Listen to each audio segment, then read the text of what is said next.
কোন কাজ করলে তার পেছনে অবশ্যই কোনো না কোনো উদ্দেশ্য থাকে। আল্লাহ সুবহানাহু ওয়া তাআলা যে দয়া আর মায়া, এর উপরে তৈরি হয়েছে জীবন ব্যবস্থা।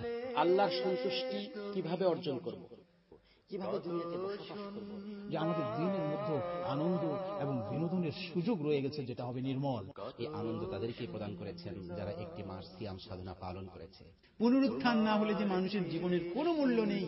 দুনিয়া মানুষ মর্যাদা নিয়ে, সম্মান নিয়ে বাঁচতে চায়। সুদকে আল্লাহ তাআলা যেভাবে সে পূর্ব যুগে হারাম করেছিলেন, যে মহান আল্লাহ রাব্বুল আলামিন উম্মতে মুসলিমাকে, অন্য মুসলিমের প্রতি তার ভালোবাসা হৃদয় থেকে বের হয়ে না আসে, রাতে কিয়ামুল লাইলে যত্নবান হওয়া প্রয়োজন। মুসলমান ব্যক্তি যখন আল্লাহ রাব্বুল আলামিনের কাছে কোনো বিষয় চায়,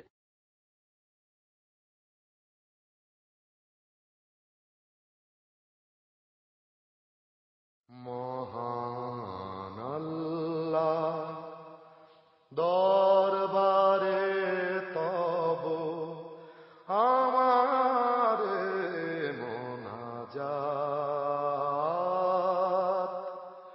আমারে মোনাজাত।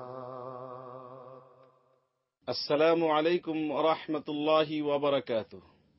বিসমিল্লাহির রহমানির রহিম। আলহামদুলিল্লাহি রাব্বিল আলামিন, ওয়াসসালাতু ওয়াসসালামু আলা আশরাফিল আমবিয়াই ওয়াল মুরসালিন, নবিয়্যিনা ওয়া ইমামিনা ওয়া কুদওয়াতিনা ওয়া হাবিবিনা মুহাম্মদ ওয়া আলা আলিহি ওয়া আসহাবিহি আজমাইন। সম্মানিত দর্শক শ্রোতা, গ্লোবাল মিম্বার সত্যের ডাক অনুষ্ঠানের পক্ষ থেকে আপনাদেরকে স্বাগতম। আমাদের আজকের আলোচনার বিষয় আল্লাহ তাআলার সুন্দর নামসমূহের প্রতি ঈমান, যাকে আরবিতে বলা হয় আল ঈমানু বি আসমাইল্লাহিল হুসনা। সম্মানিত দর্শক মণ্ডলী, আল্লাহ তাআলার অনেকগুলো নাম রয়েছে যাকে আসমাউল হুসনা বলা হয়। আমরা আল্লাহর প্রতি ঈমান আনি, এই ক্ষেত্রে একটু ব্যাখ্যা আমাদের আছে যে আমরা আল্লাহকে রব বলে মান্য করি, রব হিসাবে তার প্রতি ঈমান আনি। মাবুদ, তিনি উপাস্য, আমাদের যাবতীয় ইবাদত তার তরে নিবেদন করি, তাকে মাবুদ হিসাবে এক বলে তার প্রতি ঈমান আনি। অনুরূপভাবে তার যে অনেকগুলো নাম রয়েছে আসমাউল হুসনা, তার প্রতি আমরা ঈমান আনি। এখন আসমাউল হুসনার প্রতি ঈমান আনার অর্থ কি এবং এর কি বিশ্লেষণ রয়েছে, এটি আমাদের জানার বিষয়। আল্লাহ তাআলা কুরআনুল কারীমে বলেন, ওয়ালিল্লাহিল আসমাউল হুসনা ফাদউহু বিহা। আল্লাহ তাআলা রয়েছে অনেকগুলো সুন্দর নাম, তোমরা তাকে ওই নাম ধরে ডাকো এবং ওই নামের মাধ্যমে ডাকো। তো এই আয়াত আমাদেরকে স্পষ্টভাবে দিক নির্দেশ করছে যে আল্লাহর অনেকগুলো নাম রয়েছে। সে নামের প্রতি ঈমান আনার অর্থ কি? এই নাম আল্লাহ তাআলা যে নামগুলো নিজের জন্য সাব্যস্ত করেছেন, সে নামগুলো তার জন্য প্রযোজ্য এবং তিনি যে নামটা তার জন্য নিজে নির্ধারণ করেছেন, তার প্রতি আমাদের সকলেরই ঈমান থাকতে হবে। আমরা দৃঢ় বিশ্বাস করি, বিশ্বাস স্থাপন করি। এই বিশ্বাস স্থাপন করার ক্ষেত্রে একটু ব্যাখ্যার প্রয়োজন। আল্লাহ তাআলা যে নামটি এবং যে গুণটি তার জন্য নির্ধারণ করেছেন, এই ক্ষেত্রে আমাদের পক্ষ থেকে কোনো ব্যাখ্যা চলবে না, কোন রকমের উপমা দেওয়া চলবে না, কোন অবস্থার সাথে তাকে সীমাবদ্ধ করা যাবে না। সে নামের ক্ষেত্রে অনেকেই ব্যাখ্যার অবতারণা করেন, ব্যাখ্যা দিয়ে তাকে বিশ্বাস করতে চান। এটি সম্পূর্ণরূপে ভুল। এটি ইসলামের উপরে তাহরিফ, বিকৃতি এবং ঈমানের ক্ষেত্রে বড় ধরনের প্রশ্ন এসে দাঁড়ায়।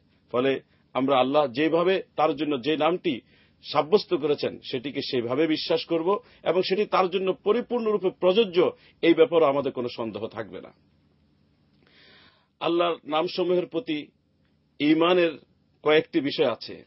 একটি বিষয় হচ্ছে যে এই নামটি আল্লাহ তাআলা যেটি যেভাবে রেখেছেন সেটিকে সেইভাবেই বিশ্বাস করতে হবে এবং তার সংখ্যা আল্লাহ তাআলার সাথেই সংশ্লিষ্ট।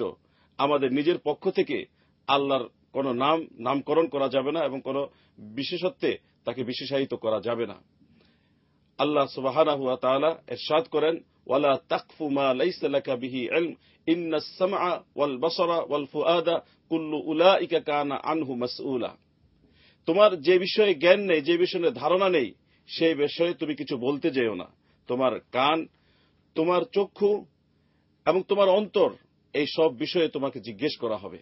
সম্মানিত দর্শক মণ্ডলী, এর পাশাপাশি আল্লাহ তাআলার নাম কোন সংখ্যায় সীমিত কিনা, এই বিষয়টিও একটা প্রশ্ন। বুখারী শরীফের একটি হাদিস আছে যে আল্লাহ তাআলার 99 নাম রয়েছে, এই নামগুলোকে যে সংরক্ষণ করবে সে জান্নাতে প্রবেশ করবে। আবার কোরআন হাদিসের অনেকগুলো বিষয় বিশ্লেষণ করলে দেখা যায় আল্লাহর নাম শুধু 99 ভিতরেই সীমিত নয়, কারণ ওই জায়গাতে যে 99 নাম উল্লেখ করা হয়েছে এর বাহিরেও আল্লাহ তাআলার গুণবাচক নাম আছে। এবং এই ক্ষেত্রে আমাদের মূল মানদণ্ড হবে নবীজির অন্য একটি হাদিস। রাসূলুল্লাহ সাল্লাল্লাহু আলাইহি ওয়াসাল্লাম একবার দোয়ায় বলেছেন, আসআলুকা বিকুল্লি ইসমিন হুয়া লাকা সাম্মাইতা বিহি নাফসাক আও আনজালতাহু ফি কিতাবিক আও আল্লামতাহু আহাদাম মিন খালকিক আও ইসতা'সারতা বিহি ফি ইলমিল গায়বি ইনদাক আন তাজআলাল কুরআন রাবিআ কলবি ওয়া নূরা সাদরি ওয়া জালাআ হুজনি ওয়া যাহাবা হাম্মি। যে আমি আপনার কাছে প্রার্থনা করি, হে আল্লাহ, ওই সমস্ত নামের মাধ্যমে যে নামগুলো আপনি আপনার নিজের জন্য নির্ধারণ করেছেন, অথবা কাউকে শিক্ষা দিয়েছেন, অথবা কিতাবে নাজিল করেছেন, অথবা ইলমে গায়েবের ভিতরে আপনি সংরক্ষণ করে রেখেছেন। তাহলে এখন প্রশ্ন আসে, তাহলে সেই 99 নামের কথা যে উল্লেখ করা হয়েছে তার অর্থ কি? যে ওই জায়গাতে উল্লেখিত 99 নাম যারা সংরক্ষণ করবে তাদের জন্য এই ফজিলত রয়েছে। এর অর্থ এই নয় কোনোভাবেই যে আল্লাহ তাআলার নাম 99 ভিতরে সীমিত। এখন এই নামের প্রতি ঈমান আনার পাশাপাশি আরো কিছু করণীয় আছে। মহান আল্লাহ তাআলা কোরআনের ভিতরে বলেছেন, ওয়ালিল্লাহিল আসমাউল হুসনা ফাদউহু বিহা। আল্লাহ তাআলা রয়েছে অনেকগুলো নাম, তোমরা এর মাধ্যমে আল্লাহকে ডাকো এবং তোমাদের প্রার্থনা তার কাছে পেশ করো। তাহলে এটার অর্থ কি? এর অর্থ হচ্ছে যে আল্লাহর নামের উসিলা করে আল্লাহর কাছে কিছু চাওয়া, কিছু প্রার্থনা করা। যেমন আমরা বলতে পারি, ইয়া রহমান, হে মহাদয়ালু, তুমি ইরহামনি, তুমি আমার প্রতি দয়া করো। ইয়া রহিম ইরহামনি, ইয়া গফফার, হে অতীব ক্ষমাশীল, ইগফিরলি, তুমি আমাকে ক্ষমা করে দাও। এইভাবে আল্লাহর নামকে উসিলা করে আল্লাহর কাছে দোয়া করা, আল্লাহর কাছে প্রার্থনা করা এবং নিজের মনোবাসনা যাঞ্চা করা।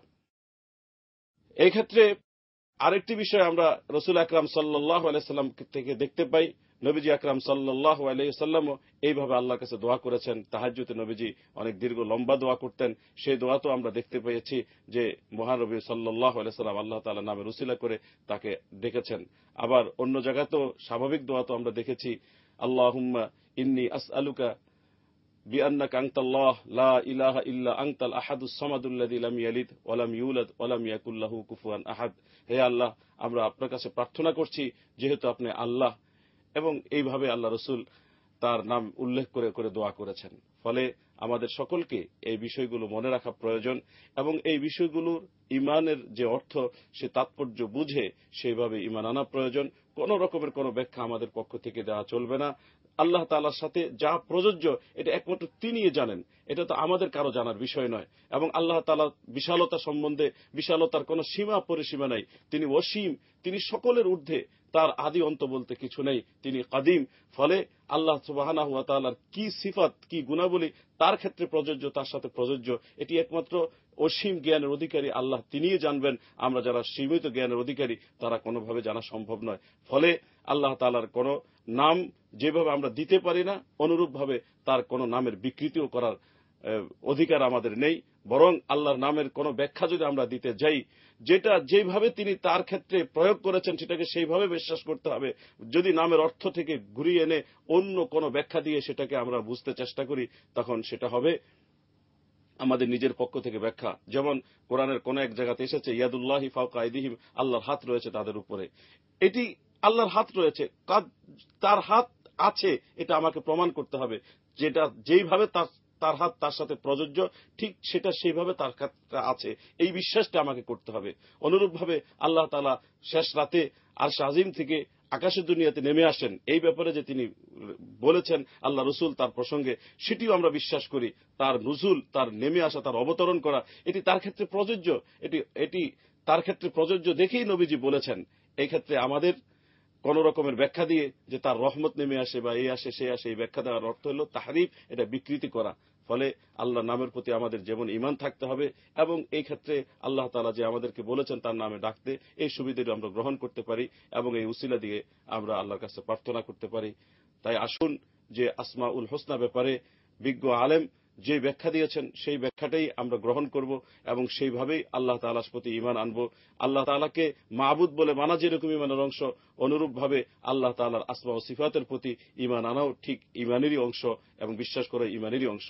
ফলে আমরা সেইভাবে ঈমান আনব। আল্লাহ তাআলা আমাদের সকলকে এইভাবে আল্লাহ তাআলার প্রতি ঈমান আনার এবং আসমাউল হোসনার যথাযথ আমাদের যা দায়িত্ব সে দায়িত্ব পালন করার তৌফিক দান করুন। আমাদের গ্লোবাল মিম্বার সত্যের ডাক অনুষ্ঠানের পক্ষ থেকে আপনাদেরকে আবারও শুভেচ্ছা জানাচ্ছি। আমাদের সাথে থাকার জন্য আপনাদেরকে অসংখ্য ধন্যবাদ জানাচ্ছি। আল্লাহ আমাদের সকলকে এই বিষয়গুলোর প্রতি আমল করার তৌফিক দান করুন। আমিন ওয়া আখিরি দাওয়ানা আনিল হামদুলিল্লাহি রাব্বিল আলামিন। মহান আল্লাহ দরবারে তব আমারে মোনাজাত, নিখিল ধরার সকল মানুষ সবাকে দাও না